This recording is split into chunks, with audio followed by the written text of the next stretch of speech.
Hello बच्चों, welcome again to biology by Faisal. बेटा आज हम लोग क्लास 10 का पहला लेक्चर शुरू करेंगे। जैसा कि हमने पहले वीडियो में ही कहा था कि हम लोग एक ही जगह पे, एक ही प्लेटफॉर्म पे बायोलॉजी की सारे क्लास की बायोलॉजी को सीखेंगे, चाहे वो क्लास 9 की हो, चाहे वो क्लास 10 की हो, चाहे वो 11th हो, चाहे वो 12th हो, सारी क्लास की बायोलॉजी। ठीक है, तो क्लास 12th का वीडियो हम लोग का जा ही रहा है डेली का डेली। आज क्लास 10 का पहला वीडियो है, तो जो पहला वीडियो है वो सबसे पहला जो लेसन है क्लास 10th में, वो लेसन है लाइफ प्रोसेस। तो आज इस स्लाइड में हम लोग जानेंगे क्या क्या पढ़ना है इस चैप्टर में। सबसे इम्पॉर्टेंट चीज़ वही होती है कि हमें क्या क्या पढ़ना है, वो चीज़ें हमें पता होनी चाहिए ताकि उन चीज़ों को हम सीक्वेंस से पढ़ें। जब चीज़ें सीक्वेंस से पढ़ेंगे तभी जा कर के हमें समझ में आएगा कि हमने क्या पढ़ा है, कैसे पढ़ा है।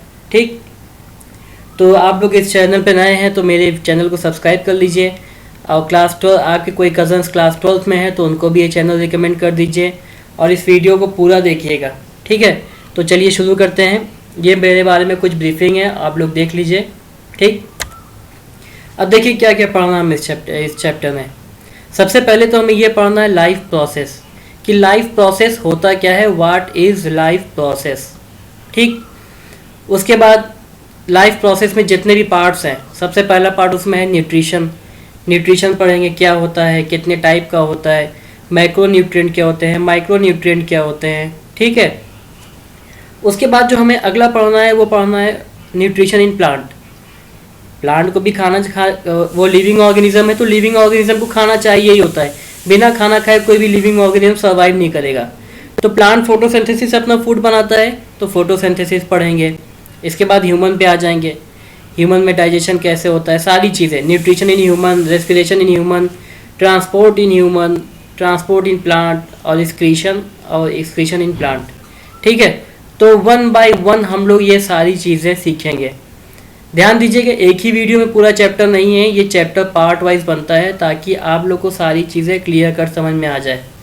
ठीक है, तो सबसे पहले आज हम लोग ये जानते हैं कि लाइफ प्रोसेस होता क्या है। सबसे इम्पॉर्टेंट चीज़ तो यही है कि लाइफ प्रोसेस होता क्या है। हम में से बहुत को नहीं पता होता है कि लाइफ प्रोसेस क्या होता है। ठीक, तो देखिए होता क्या, the process which keeps on maintenance of body functions. इसका मतलब क्या हो गया, हमारे बॉडी के अंदर ऐसे प्रोसेस जो हमारे बॉडी में मेंटेनेंस करे, साथ ही साथ हमारी बॉडी की ग्रोथ भी करें। क्योंकि आप लोगों ने देखा होगा टाइम के साथ साथ क्या होता है, हमारे बॉडी का साइज बढ़ता है। ठीक है, तो जो साइज बढ़ रहा है वो किस वजह से हो रहा है, वो लाइफ प्रोसेस की वजह से हो रहा है। साथ ही साथ हमारी बॉडी में रिपेयर भी चलता रहता है। जैसे चोट लगी, स्किन रिमूव हो गई, वहाँ पर नई स्किन का फॉर्मेशन हो गया, तो ये जो नई स्किन बनी है ये रिपेयर से बनी है। ठीक है, तो वो कौन कौन से प्रोसेस हैं जो ये मेंटेनेंस का काम करते हैं, हमारे बॉडी को हमेशा मेंटेन करते रहते हैं ताकि हमारी बॉडी सर्वाइव कर सके, हम जिंदा रह सकें। ठीक, तो इसमें जो पहला है, अब देखिए 6 तरीके के प्रोसेस हैं, ये याद रखिएगा। 6 प्रोसेस हैं लाइफ प्रोसेस के। ठीक है, कौन कौन से हैं, मूवमेंट है, मूवमेंट के बाद आपका रेस्पिरेशन है, ग्रोथ है, रिप्रोडक्शन है, एक्सक्रीशन है, न्यूट्रिशन है, और आपका एक और है, ये रेस्पिरेशन के साथ ही लग जाता है, मेटाबॉलिज्म। मेटाबॉलिज्म अल्टीमेटली जितने भी हम लोग जो भी फूड लेते हैं वो मेटाबोलाइज होता है। ठीक है, तो मेटाबॉलिज्म भी है इसमें, आप लोग देख लीजिएगा, वो कुछ टेक्निकल इश्यूज़ हैं, प्रॉपरली काम नहीं कर रहा है माउस। ठीक है, तो मूवमेंट, अब देखिए कोई भी लिविंग ऑर्गेनिज्म होगा, उसकी प्रॉपर्टी है वो एक जगह से दूसरी जगह मूव कर सकता है। यहाँ पर एक एक्सेप्शन भी है, एक्सेप्शन है प्लांट का। प्लांट जहाँ पे ग्रो करते हैं लाइफ टाइम वहीं पे रहते हैं, वो एक जगह से दूसरी जगह मूव नहीं करते हैं। तो अब बॉडी के अंदर ये जो मूवमेंट हो रहा है, मूवमेंट करने के लिए एनर्जी चाहिए, बिना एनर्जी के मूवमेंट होगा नहीं। तो वो एनर्जी हमें कहाँ से मिलेगी, वो एनर्जी हमें मिलेगी रेस्पिरेशन से। और रेस्पिरेशन के लिए हमें मटेरियल कहाँ से मिलेगा, यानी कि एनर्जी बनाने के लिए हमें क्या चाहिए, हमें कुछ मटेरियल चाहिए जिनका ब्रेकडाउन करके हम एनर्जी बना सकें। ठीक है, बिना रॉ मटेरियल के ब्रेकडाउन वो एनर्जी फॉर्मेशन नहीं होता है। ठीक, तो ये एनर्जी हमें मिलती है फूड से। जब हम न्यूट्रिशन लेते हैं तो न्यूट्रिशन लेने से क्या होता है, हम लोग फूड खाना खाते हैं। ठीक है, वो खाना क्या होता है, वो सिंपल फॉर्म में कन्वर्ट हो जाता है। जैसे कार्बोहाइड्रेट है, प्रोटीन है, फैट है, इन सब फॉर्म में वो हमारा फूड कन्वर्ट हो जाता है। और ये कार्बोहाइड्रेट, प्रोटीन, फैट, इनका ब्रेकडाउन होता है तो ये प्रोसेस कहलाती है रेस्पिरेशन। और जब भी रेस्पिरेशन प्रोसेस होती है तो उस टाइम पर एनर्जी बनती है, और उसी एनर्जी को हमारे ऑर्गन्स ले लेते हैं और फिर वो सारे प्रोसेस करते हैं। ठीक है। इसके बाद ग्रोथ में भी वही बात है, हम लोग खाना खाते हैं, एनर्जी बनी, एनर्जी से सेल को डिवाइड करने के लिए एनर्जी मिल गई। जब सेल डिवीज़न होगा, ढेर सारी सेल्स बढ़ती जाएंगी तो ऑर्गेनिज्म की ग्रोथ हो जाएगी। रिप्रोडक्शन एक बहुत इंपॉर्टेंट पार्ट होता है। कोई भी ऑर्गेनिज्म हो उसमें रिप्रोडक्शन होता ही होता है।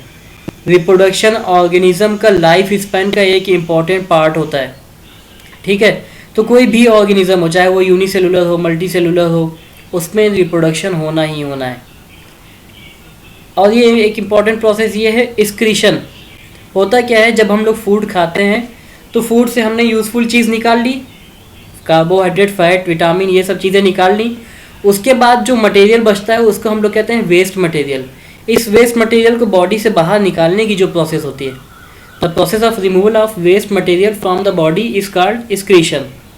ठीक है। तो ये सारी प्रोसेस जो होती हैं ये अल्टीमेटली मिल करके बनाती हैं लाइफ प्रोसेस। अगर न्यूट्रिशन नहीं होगा तो एनर्जी नहीं बनेगी, एनर्जी नहीं होगा तो ग्रोथ नहीं होगा, मूवमेंट नहीं होगा, रिप्रोडक्शन नहीं होगा। ठीक है। तो सारी चीज़ें एक दूसरे से इंटरलिंक है। न्यूट्रिशन के बारे में जान लेते हैं। न्यूट्रिशन होता क्या है? न्यूट्रिशन बेसिकली होता क्या है, ये एक प्रोसेस होता है by which an organism takes food and utilize it to produce energy. हम लोग खाना एनर्जी बनाने के लिए ही खाते हैं। आप लोगों ने देखा होगा कि एक दिन खाना नहीं खाओ तो आप लोग बहुत वीकनेस लगेगी, लेकिन खाना खा लो तुरंत फिर एनर्जी रिगेन हो जाती है और वीकनेस ख़त्म हो जाती है। ठीक है। तो न्यूट्रिशन बेसिकली एक प्रोसेस होता है। तो इस प्रोसेस में है कि हम लोग फूड का इंटेक करते हैं, खाना खाते हैं और उस खाने से हम लोग एनर्जी बनाते हैं। ठीक है। अब दूसरी बात ये उठती है कि न्यूट्रिशन की ज़रूरत क्या है, क्यों हमें चाहिए खाना। तो इसके पहले हमने बताया है कि अगर खाना नहीं मिलेगा तो बॉडी का कोई भी लाइफ प्रोसेस नहीं होगा, मूवमेंट नहीं होगा, रेस्पिरेशन नहीं होगा, ग्रोथ नहीं होगी, आपका रिप्रोडक्शन नहीं होगा, एक्सक्रीशन नहीं होगा। ठीक है। तो ये बहुत इंपॉर्टेंट प्रोसेस है न्यूट्रिशन, क्योंकि जो एनर्जी सप्लाई हमारी बॉडी को होती है वो सिर्फ और सिर्फ न्यूट्रिएंट से ही होती है। न्यूट्रिएंट क्या होते हैं? न्यूट्रिएंट वो मटेरियल होते हैं जो एनर्जी प्रोवाइड कराते हैं। ठीक। देखिए, provide nutrition to organism, materials which provide nutrition to the organisms. ठीक। अब देखिए, ये जो न्यूट्रिएंट होते हैं ये न्यूट्रिएंट दो तरीके के होते हैं। एक ऐसे न्यूट्रिएंट होते हैं जो हमारे फूड में ढेर सारे होते हैं, जैसे कार्बोहाइड्रेट है, प्रोटीन है, फैट है, ये सारे हमारे फूड में ढेर सारे प्रेजेंट होते हैं। तो इनको हम लोग कहते हैं मैक्रो न्यूट्रिएंट। क्या कहते हैं? मैक्रो न्यूट्रिएंट कहते हैं। जो लार्ज क्वांटिटी प्रेजेंट होते हैं उनको मैक्रो कहते हैं, और जो कम क्वांटिटी में होते हैं जैसे मिनरल। अब मिनरल की बात करें तो सोडियम, पोटेशियम, कैल्शियम, मैग्नीशियम, ठीक है, ये सारे मिनरल्स होते हैं ये। और साथ ही साथ vitamins, vitamin A, vitamin B, vitamin C. ठीक। तो ये जो मिनरल्स और न्यूट्रिएंट्स होते हैं ये हमारे बॉडी में कम अमाउंट में रिक्वायर्ड होते हैं, रिक्वायर्ड इन स्मॉल अमाउंट। ठीक है। इनकी रिक्वायरमेंट कम होती है और ये फूड में कम मात्रा में होते हैं, इसीलिए इनको क्या कहता है? इनको माइक्रो न्यूट्रिएंट कहा जाता है। तो न्यूट्रिएंट दो तरीके के होते हैं, एक मैक्रो, दूसरा माइक्रो। अब इसके बाद देखिए कुछ तरीके होते हैं न्यूट्रिएंट के। ये जो फूड होता है ये फूड दो तरीके से यूटिलाइज होता है। पहला तरीका तो ये है कि हम अपना खाना खुद बनाएं और खुद खा लें। दूसरा तरीका ये होता है कि हम दूसरों को रॉ मटेरियल देते हैं और वो उस खाने को यूटिलाइज़ करें, या दूसरे को खाना बना के दे दें या उसको रॉ मटेरियल देते हैं वो खाना बना सके। ठीक है। तो ऐसा मोड ऑफ न्यूट्रिशन जिसमें फूड फॉर्मेशन सेल्फ होता है, खुद से खाना बनाते हैं, वो ऑटोट्रॉपिक कहलाता है। और जो दूसरे ऑर्गेनिज्म पर डिपेंड है न्यूट्रिशन के लिए, जैसे हम लोग ह्यूमंस क्या हैं, प्लांट और एनिमल पर डिपेंड है फूड के लिए। अगर प्लांट और एनिमल नहीं रहेंगे तो हमें फूड नहीं मिलेगा। ठीक है। तो जो दूसरे पे डिपेंड है वो हेटरोट्रॉपिक न्यूट्रिशन कहलाता है, और जो सेल्फ फूड बनाते हैं वो ऑटोट्रॉपिक मोड ऑफ न्यूट्रिशन कहलाता है। ठीक, तो यहाँ पर यही डिफिनेशन लिखी हुई है ऑटोट्रॉपिक की, कि mode of nutrition in which organism prepare its own food. ठीक, और ऑटोट्रॉपिक न्यूट्रिशन याद रखिएगा, जितने भी ग्रीन प्लांट्स हैं, एल्गी है, ब्लू ग्रीन एल्गी है, इन सब में ऑटोट्रॉपिक न्यूट्रिशन होता है। ठीक है, और बैक्टीरिया है, फंजाई है, ह्यूमंस है, एनिमल्स है, इन सब में हेट्रोट्रॉपिक होता है। ऑटोट्रॉपिक सिर्फ और सिर्फ ग्रीन प्लांट्स और ब्लू ग्रीन एल्गी में होता है। ठीक, चलिए प्लांट्स में न्यूट्रिशन पढ़ लेते हैं। अब देखिए, ग्रीन प्लांट्स अभी हमने बताया ऑटोट्रॉपिक मोड ऑफ न्यूट्रिशन है। तो जब ऑटोट्रॉपिक मोड ऑफ न्यूट्रिशन रहेगा तो यहाँ पर क्या होगा, ये अपना खाना खुद बनाएंगे। ठीक, अब इनको खाना बनाने के लिए रॉ मटेरियल चाहिए होता है और सनलाइट चाहिए होती है। बिना सनलाइट के ये अपना खाना खुद नहीं बना सकते हैं। They make food in the presence of sunlight. ठीक है, तो प्लांट्स में कहा जाता है कि वहाँ पर एक प्रोसेस होती है जिसको कहा जाता है फोटोसिंथेसिस। फोटोसिंथेसिस वो प्रोसेस होती है जिससे प्लांट्स अपना फूड बनाते हैं in the presence of carbon dioxide, sunlight and water. बिना कार्बन डाइऑक्साइड, बिना सनलाइट, बिना वाटर के प्लांट अपना फूड नहीं बना सकता। ठीक है, तो इसीलिए प्लांट को ये 3 रॉ मटेरियल चाहिए होते हैं खाना बनाने के लिए। ठीक, अब इसमें होता क्या है, इसमें ये जो सोलर एनर्जी है, जो हमें सनलाइट से एनर्जी मिल रही है, वो सोलर एनर्जी कन्वर्ट हो जाती है केमिकल एनर्जी में। ठीक, और उस कन्वर्जन से क्या बनता है, उस कन्वर्जन से बनता है कार्बोहाइड्रेट।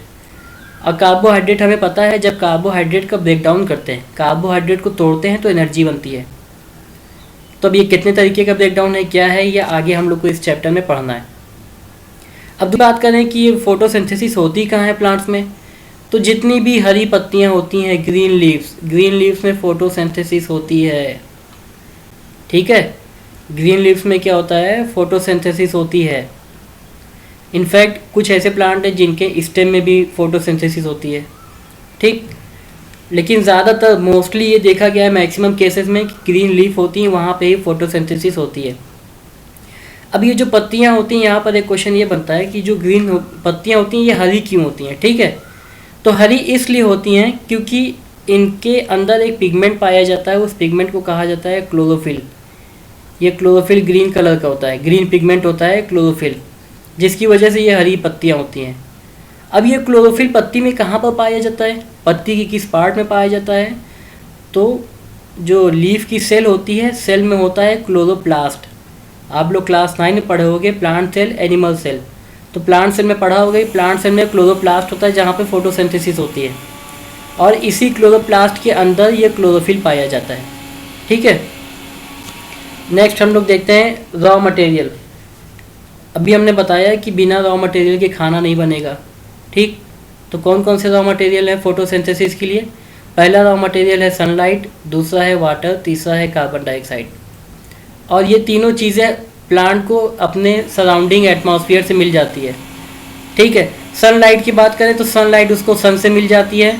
वाटर की बात करें तो जो प्लांट की रूट्स होती हैं, वो रूट क्या करती हैं, वो रूट वाटर को एब्जॉर्ब कर लेती है। एब्जॉर्ब करने के बाद जाइलम टिश्यू की हेल्प से उसको पहुंचा देती हैं, कहाँ पे, लीफ तक पहुंचा देती है। ठीक, इसके बाद कार्बन डाइऑक्साइड की बात करें तो कार्बन डाइऑक्साइड कहाँ से मिलता है, कार्बन डाइऑक्साइड प्लांट को मिलता है लीफ में प्रेजेंट स्टोमेटा से। प्लांट क्या करते हैं, प्लांट गैस का एक्सचेंज करते हैं, कार्बन डाइऑक्साइड को लीफ के अंदर ले लेते हैं, और लीफ के अंदर जो ऑक्सीजन बनती है उसको उसको बाहर रिलीज़ करते हैं एटमॉस्फेयर में। ठीक है, तो यहाँ पे एक स्ट्रक्चर होता है, ये देखिए कि इक्वेशन है, फोटोसिंथेसिस रिप्रेजेंट कर रही है 6CO2 + 12H2O। क्लोरोफिल और सनलाइट की प्रेजेंस में क्या हो रहा है, शुगर बन रहा है। ठीक है, C6H12O6 शुगर बन रहा है, वाटर बन रहा है, और ऑक्सीजन गैस बन रही है। अब ये जो ऑक्सीजन गैस बनी है, ये ऑक्सीजन गैस लीफ में एक पोर होता है जिसको स्टोमेटा कहते हैं, उस स्टोमेटा के थ्रू ये एटमॉस्फेयर में चली जाएगी, और उसी स्टोमेटा के थ्रू कार्बन डाइऑक्साइड अंदर आ जाएगी। ठीक है, तो जब गैस का एक्सचेंज होता है तो वहाँ पे ये दोनों ही चीज़ हमें देखने को मिलती है। अब हम लोग देख लेते हैं लीफ का स्ट्रक्चर। जब लीफ का हम लोग ट्रांस सेक्शन काटते हैं, उसका एक पतला सा सेक्शन काटेंगे तो हमें माइक्रोस्कोप में कुछ ऐसा स्ट्रक्चर दिखता है। सबसे ऊपर की जो सेल होती है इसको कहते हैं एपिडर्मिस, ठीक है। उसके नीचे की जो सेल होती है इसको कहते हैं पैलिसेड मीजोफिल। ये पैरेन्काइमा सेल होती हैं जिनमें क्लोरोप्लास्ट बहुत ज़्यादा होता है। तो ज़्यादा क्लोरोप्लास्ट होने की वजह से इनमें फोटोसिंथेसिस बहुत ज़्यादा होती है। और इनके स्ट्रक्चर की बात करें तो ये इलोंगेटेड होती हैं, लंबी होती हैं। देख रहे हैं, लंबी सेल है ये। पैलिसेड के ठीक नीचे होती है स्पॉन्जी मीजोफिल। ये भी पैरेन्काइमा सेल्स होती हैं, लेकिन इनके बीच में एयर स्पेस होता है, एयर कैविटी, खाली जगह होती है, ठीक है। तो ये कहलाती हैं स्पॉन्जी। इनमें भी फोटोसिंथेसिस होती है। और स्पॉन्जी के नीचे क्या होता है, लोअर एपिडर्मिस होती है। ये कौन सी है, ये आपकी लोअर एपिडर्मिस है। ऊपर वाली अपर, नीचे वाली लोअर, लोअर एपिडर्मिस, ठीक है। तो स्टोमेटा एक पोर होता है जो लोअर एपिडर्मिस में प्रेजेंट होता है, और जब स्टोमेटा ओपन होता है तो कार्बन डाइऑक्साइड अंदर जाएगी और ऑक्सीजन अंदर से बाहर आ जाएगी। ये प्रोसेस होगी, ठीक है। स्टोमेटा के बारे में देखिए, यहाँ पे लिखा हुआ है, फंक्शन लिखा हुआ है कि ऑक्सीजन O2 CO2, ठीक। और वाटर का भी लॉस होता है। जब फोटोसिंथेसिस होती है तो वाटर भी बनता है, एक्सेस वाटर रिमूव होता है वेपर के फॉर्म में, और प्रोसेस कहलाती है ट्रांसपीरेशन, ठीक है। तो यहाँ पर देखिए वो सारे इवेंट्स लिखे हुए हैं। यहाँ पर जो सबसे इम्पॉर्टेंट चीज़ है, 3 स्टेप में बांटा गया है। ये जो आपको फोटोसिंथेसिस होती है इसको 3 स्टेप में बांटा गया है। पहला स्टेप क्या होता है, absorption of light energy by chlorophyll. ये जो क्लोरोफिल मॉलिक्यूल्स होते हैं ये क्या करते हैं, लाइट एनर्जी को एब्जॉर्ब कर लेते हैं। आई क्लोरोफिल कहाँ होते हैं, क्लोरोप्लास्ट के अंदर, ठीक। दूसरा क्या है, अब ये जो लाइट एनर्जी एब्जॉर्ब हुई है, ये लाइट एनर्जी कन्वर्ट हो जाएगी। लाइट एनर्जी किस में कन्वर्ट हो जाएगी, केमिकल एनर्जी में। साथ ही साथ क्या होता है, जो वाटर मॉलिक्यूल होता है, वाटर मॉलिक्यूल का ब्रेक डाउन हो जाएगा, किसमें, वाटर और ऑक्सीजन में हो जाएगा, ठीक है, वाटर एंड O2। अब ये जो ऑक्सीजन बनी है ये ऑक्सीजन बाहर चली जाएगी। तीसरा स्टेप क्या होता है, reduction of carbon dioxide to carbohydrate. ये जो कार्बन डाइऑक्साइड गैस है ये रिड्यूस होकर के कार्बोहाइड्रेट बना लेती है। कार्बोहाइड्रेट का मतलब क्या, कार्बोहाइड्रेट का मतलब हो गया स्टार्च, ठीक है, स्टार्च।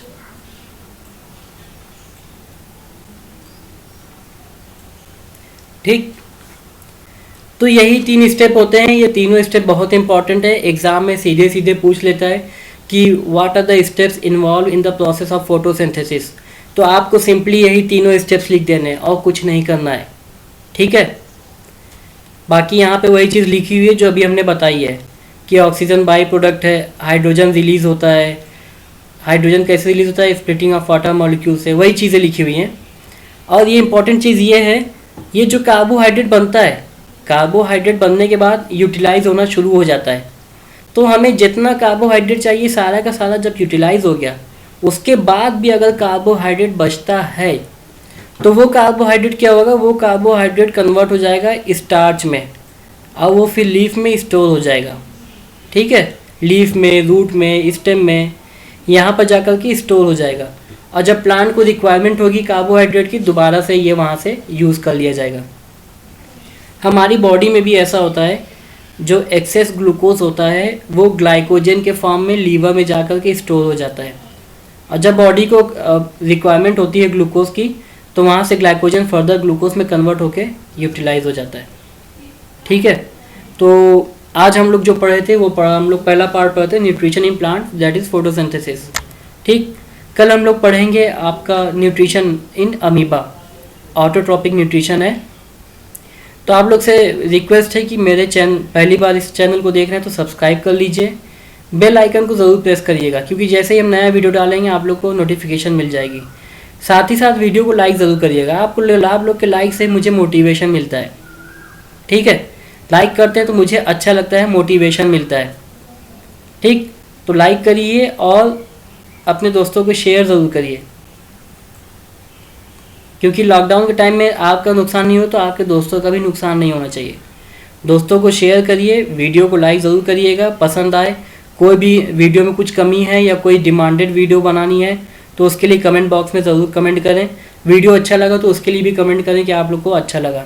आज के लिए इतना ही। कल हम लोग शुरू करेंगे नया टॉपिक, और नया टॉपिक है वो आपका है, नया टॉपिक आपका रहेगा न्यूट्रिशन इन अमीबा। ठीक है, चलिए कल मिलते हैं।